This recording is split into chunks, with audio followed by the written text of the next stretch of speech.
This is Jarrod Horak for the RunawayHorse.com, and this is my latest Kentucky Derby 2022 points race video in my series. Through the first 15 races in this series, my top choices won 4 times, and they have 6 runner-up finishes, including a top choice winner last week in the Grade 3 Southwest Stakes, Newgrange. So see if we can get another winner here. I did the Wither Stakes in my first video this week.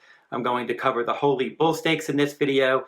And then stay tuned to the end of this video. I'm going to give out a bonus top choice for Sunday's Grade 3 Robert Lewis Stakes at Santa Anita Park. But let's get into the analysis of this 11th race at Gulfstream Park for Saturday, February 5th, the Grade 3 $250,000 Holy Bull Stakes for 3-year-olds traveling 1 mile and a 16th on the main track with a scheduled post time of 5:10 p.m. Eastern Time. Number 1 in this 9-horse field is Galt, and he's 15-1 morning line for trainer Bill Mott. And he ran much better last time. They removed blinkers from the inside post 1 mile and a 16th at Gulfstream Park on December 26th. He stalked slow fractions. He pulled clear to win by 3 lengths. So now the pace of this race should be quicker. He should be saving ground behind that speed, and he's going to try to get involved in the stretch, but he might not get enough pace help. The 2 Donegal, he's 5-2 morning line. He ran well in all of his starts. His career debut at Belmont Park, 6.5 furlongs from post 1. Not a great start. He had some traffic. He finished 3rd. Stretched him out to 1 mile and a 16th. Second time out, that was in October at Belmont Park. And the fractions were right at par. He stalked the pace from post 6 in a 9-horse field. He rallied wide. He won by 1.5 lengths after breaking a step slow. Last time out in the Grade 2 Remsen Stakes, 1 mile and an 1/8. That was at Aqueduct on December 4th.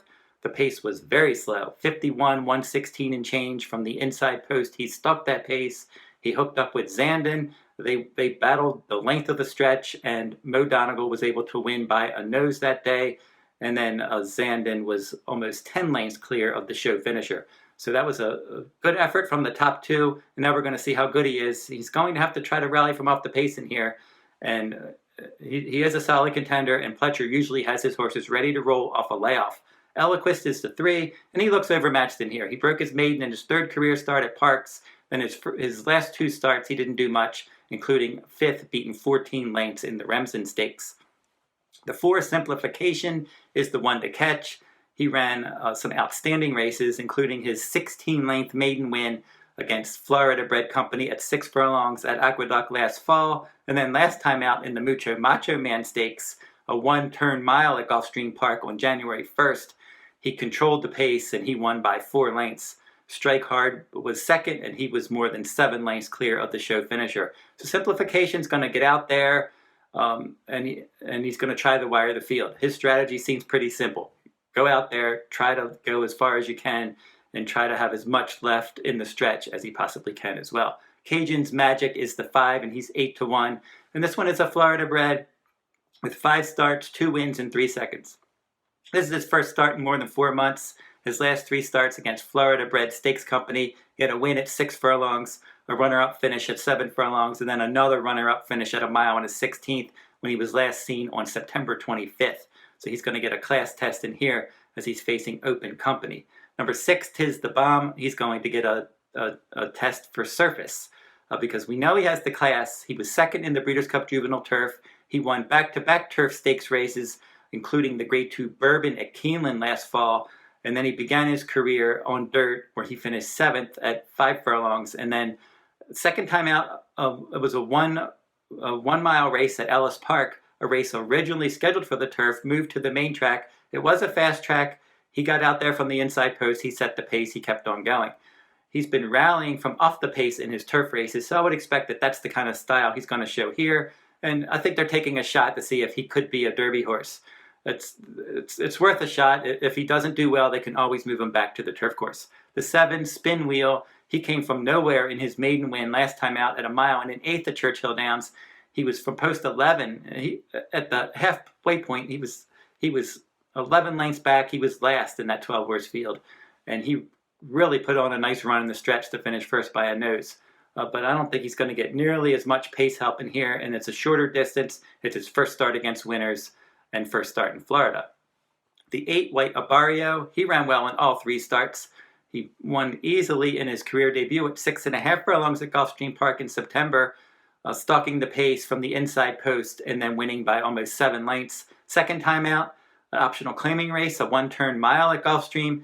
He controlled the pace that day. Slow early, fast late. He won easily. And then Strike Hard, who I mentioned in that Simplification race, the Mucho Macho Man last time. Strike Hard was second in the Mucho Macho Man. Well, White Abarrio beat him by 4 lengths very easily in that second career start. And his first start for Saffie Joseph Jr. that day. And then last time out in the Grade 2 Kentucky Jockey Club Stakes, he finished third from post 8 in an 11-horse field. The Kentucky Jockey Club Stakes winner, Smile Happy, seems like a decent sort. He's one of the early favorites for the Kentucky Derby. And White Abarrio was not disgraced that day. He stalked the pace, made a middle move, and then he finished third, beaten 6 lengths. And then finally, number 9, Giant Game. He's 7-2 morning line for trainer Dale Romans. He finished in the top 3 in all 3 starts, third in his career debut at 7 furlongs. He broke his maiden second time out, was up on the pace in a slow, early, fast, late event at Keeneland. That was at 1 mile and a 16th in October. And then in the Breeders' Cup Juvenile last time, an 11-horse field from post 6, he made a nice move. He was sitting in 6th, but he was always within striking range. He looked menacing, turning for home, and then he ended up finishing third, beaten 3 lengths. Not a bad effort. Corniche, Papa Cap were the top 2 finishers. Papa Cap just hit the board in the Lecomte Stakes recently. So Giant Game is one from that outside post that he's going to have to work out some kind of trip. So just looking at the overall pace scenario in here, I think that could be the key of the race, because Simplification, the 4, is going to go out there and try to go wire to wire. If he can slow it down enough, he certainly has a shot, but he's still got to prove himself around 2 turns. And I think there's another horse in here that's going to offer more value than he will, and he should be up on the pace. And that's going to be my top choice, my value top choice, number 8, White Abarrio. He's 6-1 morning line. He's 2 for 2 at Gulfstream Park, and I think that he's got that good tactical speed. He showed that tactical speed in his debut, and in his second time out, he went to the front. He controlled the pace, and then last time, he stalked the pace in the Kentucky Jockey Club. So I think Simplification goes out there. White Abarrio stalks him either from second or third.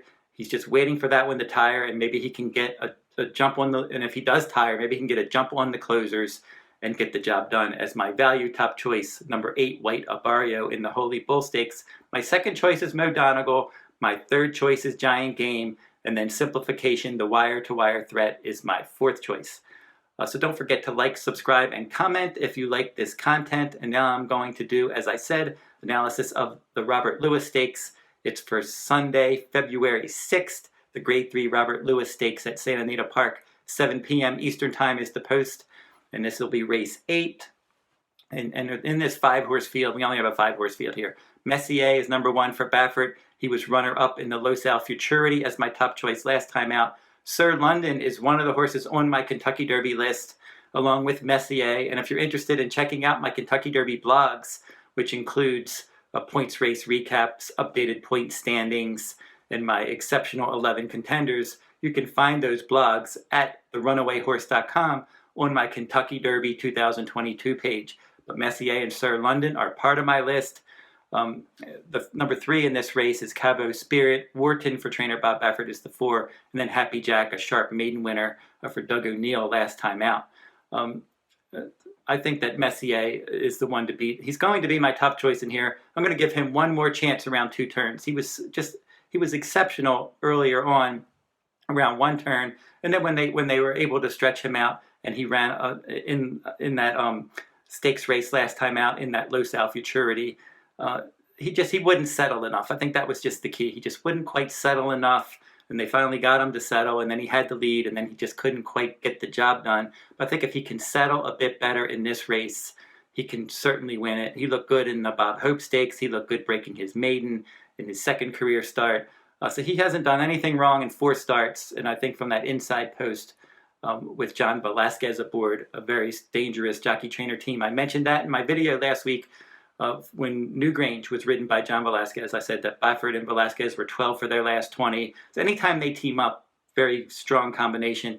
And I think that Messier is going to make amends and get the job done in here. But I do like Sir London as a horse, a long-term prospect. But I think Messier right now is interesting. Now, Bob Baffert's horses aren't eligible to earn Derby points.